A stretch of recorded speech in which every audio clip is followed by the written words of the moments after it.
ഖുർആനികമായ ഇസ്ലാം അനുവദിച്ച ചികിത്സകളുണ്ട് എന്ന് പറഞ്ഞാൽ, ഒരു മനുഷ്യന് രോഗം വന്നു, ഒരു പനി വന്നു, ഒരു ഉസ്താദിന്റെ അടുക്കലേക്ക് പോയിക്കോളിൻ.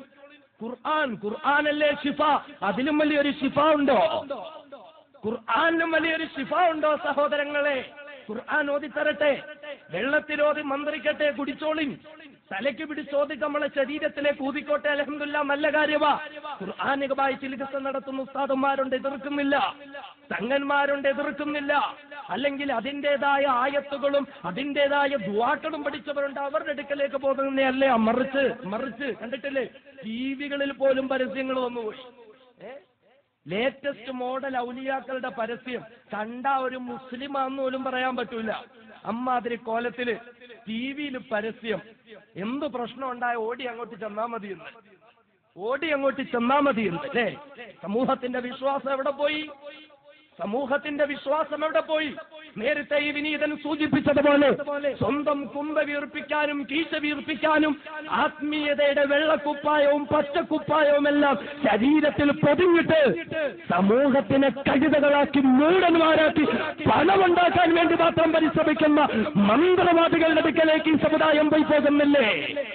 ആര് പഠിപ്പിച്ചു തന്നു? ഏത് സംസ്കാരമാണ് അത്? തിരിച്ചറിവുണ്ടാകട്ടെ എന്റെ സഹോദരങ്ങളെ, തിരിച്ചറിവുണ്ടാകട്ടെ. ചില ആളുകൾക്കങ്ങ് ഭയങ്കര വിശ്വാസമാ, പറയുന്നതൊക്കെ എന്ത് ശരിയാണെന്നറിയോ പ്രശ്നേ? 15 വർഷം മുമ്പ് ജീവിതത്തിൽ നടന്നതൊക്കെ പറഞ്ഞു, അല്ലെങ്കിൽ ഇനി നടക്കാൻ പോകുന്ന കാര്യങ്ങളൊക്കെ പുള്ളിക്കാരൻ പറയും. റസൂലുള്ളാഹിന്റെ കാലത്ത് സ്വഹാബാക്കൾ ഇങ്ങനെ ഇരുന്നു. അള്ളാഹുവിന്റെ ഹബീബിനോട് പറഞ്ഞു, നബിയെ, കുന്നാ റിജാലുൻ യഅ്തൂനൽ ഖുർആൻ, ഞങ്ങളിൽ കുറെ ആളുകളുണ്ട്, ഞങ്ങളുടെ കൂട്ടത്തിൽ ഇപ്പോഴും മന്ത്രവാദികളുടെ അടുക്ക് പോകുന്നുണ്ട് നബിയെ. അല്ലാണ്ട് റസൂൽ പറഞ്ഞു, വേണ്ട കേട്ടോ, അങ്ങനെ പക്ഷിശാസ്ത്രത്തിന്റെയോ മന്ത്രവാദത്തിന്റെ പിന്നാലെ പോകണ്ട. നിങ്ങളെ മനസ്സിൽ ചുമ്മാ തോന്നിയ അതിലൊന്നുമില്ല. സഹാബത്ത് രണ്ടാമത് പറഞ്ഞ മറുപടി, നബിയെ, പറയുന്നതൊക്കെ ഹക്ക. വർഷങ്ങൾക്ക് മുമ്പ് നടന്ന കാര്യമൊക്കെ പറയും, അല്ലെങ്കിൽ ഇനി നടക്കാൻ പോകുന്ന കാര്യങ്ങളൊക്കെ പറയും. അള്ളാഹുവിന്റെ റസൂല് വിവരിച്ചു കൊടുത്തു. ഇത് വെറുതെ പറയുന്നതല്ല, ഉലമാക്കളുള്ള സദസ്സാണ്. ഹദീസുകളിൽ വന്ന കാര്യമാ, കെട്ടുകഥ പറയല്ല, ഒരുപാട് വിശദീകരിക്കാനും നേരമില്ല. ഹബീബായ റസൂല് പറയുന്നു, അല്ലാഹു തആല അള്ളാഹുവിന്റെ ദർബാറിൽ കാര്യങ്ങൾ തീരുമാനിക്കുമ്പോൾ മലക്കുകൾ, അള്ളാഹുവിന്റെ അർശ് ചുമക്കുന്ന മലക്കുകൾ തസ്ബീഹ് ചെല്ലാൻ തുടങ്ങും. അർശ് ചുമക്കുന്ന മലക്കുകൾ തസ്ബീഹ് ചൊല്ലും. ഈ മലക്കുകളുടെ തസ്ബീഹ് കേട്ട് അതിന്റെ താഴെ തട്ടിലുള്ള ആകാശത്തിലെ മലക്കുകൾ തസ്ബീഹ് ചൊല്ലും. ഇത് കേട്ട് നാം ഇന്ന് നമ്മുടെ ദുനിയാവിൽ നിന്ന് മുകളിലേക്ക് നോക്കുമ്പോൾ കാണുന്ന ആകാശത്തുള്ള മലക്കുകളും തസ്ബീഹ് ചൊല്ലും. മുഴുവൻ മലക്കുകളും തസ്ബീഹ് ചൊല്ലി. എന്നിട്ട് അള്ളാഹുവിന്റെ അർശ് ചുമന്നുകൊണ്ട് നിൽക്കുന്നതിന്റെ തൊട്ടടുത്തുള്ള മലക്കിനോട് ചോദിക്കും, അല്ല എന്താ കാര്യം? അപ്പോ ഈ മലക്കുകൾ അള്ളാഹുവിന്റെ വിധികൾ ആ മലക്കിനോട് പറയും. ആ മലക്ക് അടുത്ത മലക്കിനോട് പറയും. അങ്ങനെ പറഞ്ഞ് ദുനിയാവിന്റെ തൊട്ടുമുകളിലുള്ള ആകാശത്തിലുമെത്തും. ഇങ്ങനെ ആ മലക്കുകൾ പറയുമ്പോൾ ഇന്ന് ദുനിയാവിൽ മന്ത്രവാദം നടത്തുന്ന ആളുകളുടെ കൂട്ടുകാരന്മാരുണ്ട്, പിശാചിക്കള്, ജിന്നുകള്. ജിന്ന് എന്ന് പറഞ്ഞാൽ ശൈത്താൻ അല്ല എന്ന് കരുതല്ലേ. ഖുർആൻ പോലും പറഞ്ഞത് ശൈത്താൻ കാന മിനൽ ജിന്ന്. ശൈത്താൻ എന്ന് പറയുന്ന ഒരു ജിന്നായിരുന്നു. അപ്പൊ ജിന്നുകളിലും ശൈത്താന്മാരുണ്ട്. ഈ ശൈത്താന്മാര് പോയിട്ട് അത് കേൾക്കും. ഈ ശൈത്താന്മാര് ഹദീസിൽ വന്നതാ.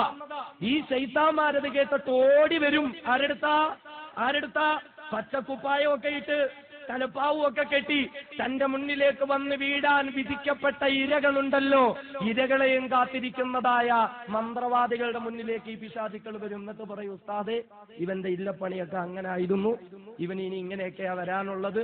അപ്പൊ പറയും, അല്ലാണ്ട് റസൂല് പറഞ്ഞു, ഇതൊക്കെ കേട്ട് മൊത്തത്തിൽ അങ്ങോട്ട് പറഞ്ഞാൽ രക്ഷയില്ലല്ലോ, എന്തേലും കിട്ടണ്ടേ, അതുകൊണ്ട് ഒരു 100 കള്ളവും കൂടി അതിനകത്ത് ചേർക്കും എന്നിട്ട് അങ്ങോട്ട് പറയും. റസൂലുള്ളാന്റെ വാക്കുകളാ. ആ ജിന്നുകൾ വന്ന് പറഞ്ഞു കൊടുക്കുമ്പോൾ 100 കളവും കൂടി ഇവൻ അതിന്റെ കൂട്ടത്തിൽ അങ്ങോട്ട് ചേർക്കും. ഈ കളവും കൂടെ ചേർത്തിട്ട് അങ്ങോട്ട് അടിക്കും. എന്താ കളവ്? പരിഹാരം വേണോ? ഇന്നത് കൊണ്ടുവരിക, ഇത്ര ലക്ഷം രൂപ തരിക, ഞാൻ പരിഹാരം ചെയ്തു തരാം. അല്ലേ? എന്തിനാ ഇതിന്റെ പിന്നാലെ പോകുന്നത്? അല്ലാഹുവിന്റെ റസൂലിനോട് സഹാബാക്കള് പറഞ്ഞു പോയി, യാ റസൂലല്ലാഹ്, അല്ലാഹുവിന്റെ തിരുദൂതരെ, കുന്നാ റിജാലുൻ യുഅ്തൂനൽ ഖുർആൻ, അല്ലാഹുവിന്റെ തിരുദൂതരെ, ഞങ്ങൾക്കിടയിൽ നിന്നും അതേ മനുഷ്യരിലാ മന്ത്രവാദികളുടെ അടുക്കലേക്ക് പോയിക്കൊണ്ടിരുന്നു നബിയെ. മന്ത്രവാദികളെ പല ആവശ്യങ്ങൾ കൊണ്ടും സഹായിച്ചിരുന്നു നബിയെ. അതേ റസൂലുള്ളാഹിന്റെ കാലത്തും മന്ത്രവാദികളുണ്ടായിരുന്നു. മദീന തയ്യിബയിലും മന്ത്രവാദികളുണ്ടായിരുന്നു. മക്ക മുക്കറമയിലും മന്ത്രവാദികളുണ്ടായിരുന്നു. ആ മന്ത്രവാദികളുടെ അടുക്കലേക്ക് പലരും പോകുമായിരുന്നു നബിയെ. ഉടനെ അല്ലാഹുവിന്റെ റസൂൽ പറഞ്ഞു, എന്റെ സഹാബ,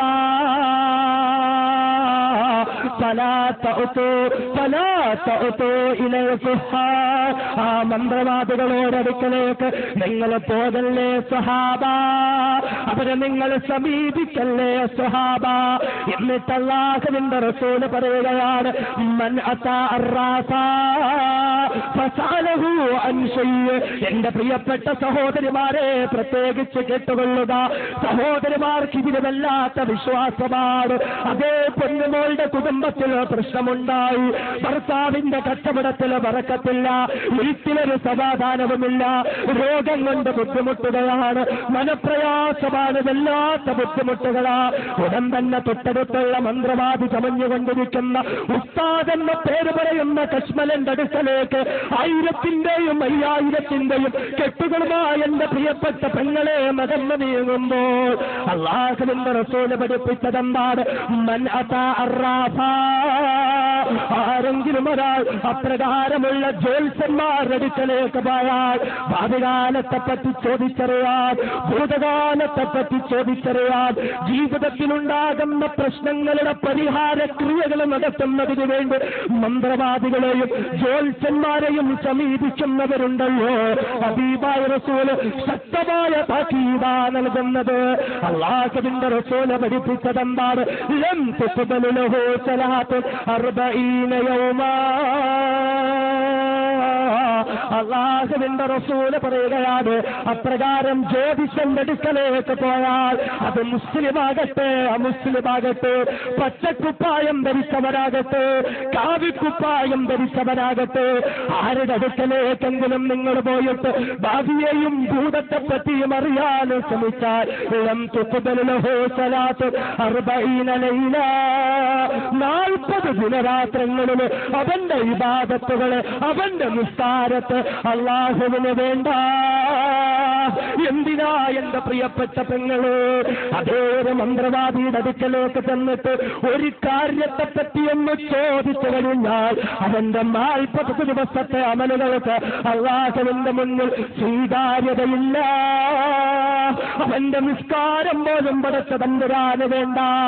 എന്ന് മാത്രമല്ല മറ്റൊരു ഹദീസിലെ ഹബീബായ റസൂല് പറയുകയാ, അതേ ഇപ്രകാരം പോകുകയാ, ഭാവിയെയും ഭൂതത്തെ പറ്റിയും ചോദിച്ചറിയുകയാ, തങ്ങളെ വിശ്വാസത്തെ പിരിഞ്ഞുകൊണ്ട് പണമുണ്ടാക്കാൻ നടക്കുന്നതായ ദുർമൂർത്തികളെന്ന് തിരിച്ചറിയാനാ കഴിയാതെ ആരെങ്കിലും അപ്രകാരമുള്ള പിശാചുക്കളുടെ കൂട്ടായ്മടുക്കലേക്ക് കടന്നുപോയി കഴിഞ്ഞാൽ ഹബീബായ റസൂല് പറയുന്നു, മുജിബത്ത് അൻഹു, അവന്റെ മുന്നിൽ അടയ്ക്കപ്പെടുകയാണ്. തൗബയുടെ വാതിലുകളുടെ 40 ദിവസത്തെ അടയ്ക്കപ്പെടുകയാ. അപ്രകാരം മന്ത്രവാദത്തിന് വേണ്ടി പോയി കഴിഞ്ഞാൽ, അപ്രകാരം ജ്യോതിഷന് വേണ്ടി പോയി കഴിഞ്ഞാൽ ആ 40 ദിവസങ്ങളില് അല്ലാഹുവിന്റെ മുന്നിൽ പൊട്ടിക്കരഞ്ഞവൻ തൗബ ചെയ്ത് കഴിഞ്ഞാൽ അവരുടെ തൗബകള് അല്ലാഹുവിന്റെ മുന്നിൽ സ്വീകാര്യമല്ല. ലോകത്തിന്റെ നായകൻ നബി മുഹമ്മദ് മുസ്തഫ സല്ലല്ലാഹു അലൈഹി വസല്ലമ തങ്ങളുടെ വാക്കാ. എന്നിട്ട് അല്ലാഹുവിന്റെ റസൂല് പറഞ്ഞു, മാത്രമല്ല വെറുതെ ഒന്ന് ചോദിക്കൽ മാത്രമല്ല, പിന്നെയോ അവൻ പറഞ്ഞതെങ്ങാനും വിശ്വസിച്ചു കഴിഞ്ഞാൽ, എന്റെ പെങ്ങള് മുൻപ് പറഞ്ഞത് വിശ്വസിച്ചാലും ഇല്ലെങ്കിലുമുള്ള കാര്യമാണ്, എന്തെങ്കിലും വേണ്ടി ഒന്ന് പോയി കഴിഞ്ഞാലുള്ള കാര്യമാണ്. പക്ഷേ അത് വിശ്വസിച്ചു കഴിഞ്ഞാൽ, അത് വിശ്വസിച്ച് അത് അനുസരിച്ച് പ്രവർത്തിച്ചു കഴിഞ്ഞാൽ فقد كفر بما أنزل على محمد صلى الله عليه وسلم. അല്ലാഹുവിന്റെ റസൂൽ പറയുന്നു, അതേ ലോകത്തെ അന്ധകാരത്തിന്റെ അന്ധവിശ്വാസത്തിൽ നിന്നും ഈ ലോകത്തെ മുക്തമാക്കുന്നതിന് വേണ്ടി അവതീർണമായ ഖുർആനുണ്ടല്ലോ, ആ ഖുർആനിൽ അവിശ്വസിച്ചവരാണ് ഇപ്രകാരമുള്ളവരുടെ ജൽപ്പനങ്ങൾ കേട്ട് വിശ്വസിച്ചവരെന്ന് മുഹമ്മദ് മുസ്തഫ. എന്തിനാ സഹോദരങ്ങള്, എന്തിനാ സഹോദരിമാര് ഇപ്രകാരം ദൈത്തു കുറിക്കാൻ പോകുന്നതെന്തിനാ? നല്ല സമയം നോക്കാൻ പോകുന്നതെന്തിനാ? ജീവിതത്തിലെ പ്രശ്നങ്ങളുടെ പരിഹാരം നോക്കി പോകുന്നതെന്തിനാ? അല്ലാഹുവിന്റെ ഖുർആനിനെ നിഷേധിക്കണോ? തൗബയുടെ വാതിലുകൾ കൊട്ടിയടക്കണോ? ഇബാദത്തുകളെ നിഷ്പ്രഭമാക്കി കളയണോ? അതുകൊണ്ട് വേണ്ട, ഇപ്രകാരമുള്ളവരുടെ കെണിയിൽ പെട്ടുപോകണ്ട. അല്ലാഹു റബ്ബുൽ ഇസ്സത്ത് തൗഫീഖ് നൽകുമാറാകട്ടെ.